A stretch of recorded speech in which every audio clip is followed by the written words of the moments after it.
Adaugo kneels in the grey dark at Ariaria International Market, Aba, lining up hand-stitched sandals before the gates open. Her fingers smell of leather glue.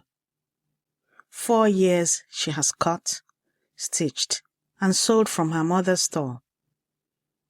Today, the stall is hers alone. The paradox sits in her chest and does not move. Her hands built every pair on this table, and still they shake. By 6, the lane fills. Okada horns, a gospel radio fighting a Fuji radio 2 stalls down. Leather offcuts baking in early heat. Ogbonna arrives unhurried, a big man in a market that makes big men out of loud ones. He lifts a sandal, turns it over, drops it back like it has already failed him. Nwa, this your prize, reduce am. Adaugo's throat closes. Her hands do not stop. She names her price again, exactly as before.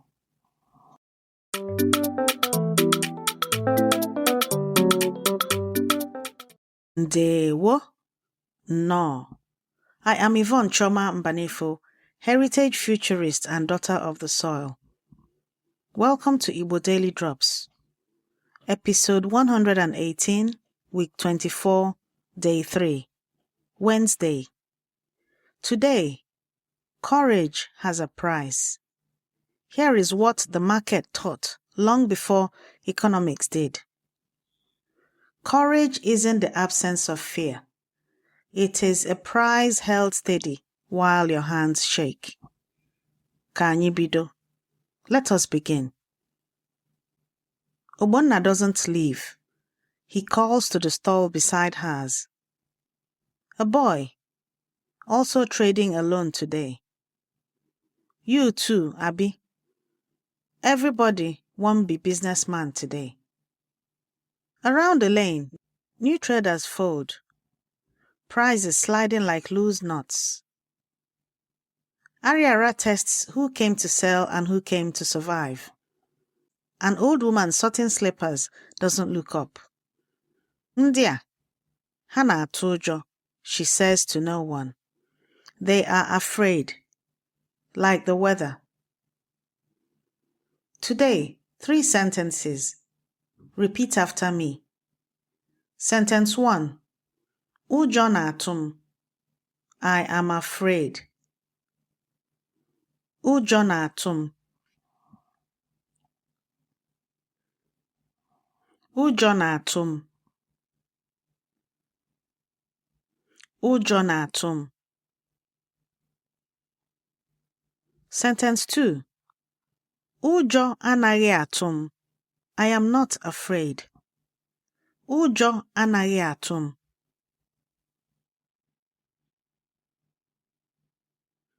Ụjọ anaghị atụ m.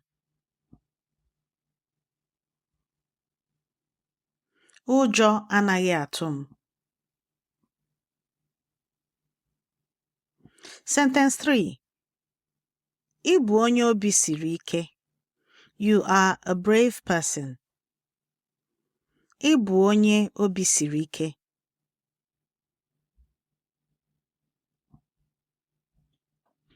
Ị bụ onye obi siri ike.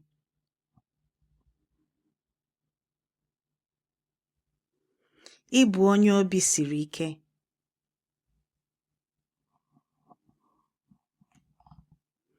These 3 sentences are in your free speaking workbook this week. Download it at learnigbonow.com. If you're driving right now, just listen. The workbook will be waiting. Ogbonna leans in once more, testing. Adaugo places both palms on the table, steadying it, steadying herself, and holds her prize exactly where she set it. Ogbonna laughs, surprised, and pays it. The old woman glances over, sandals still in her hands. Ịbụ onye obi siri ike, she calls across the lane. This is what the lane was watching. Egbe belu, ugo belu. Nke si na ibe ya agaghị ebe, ka nku gbajie ya.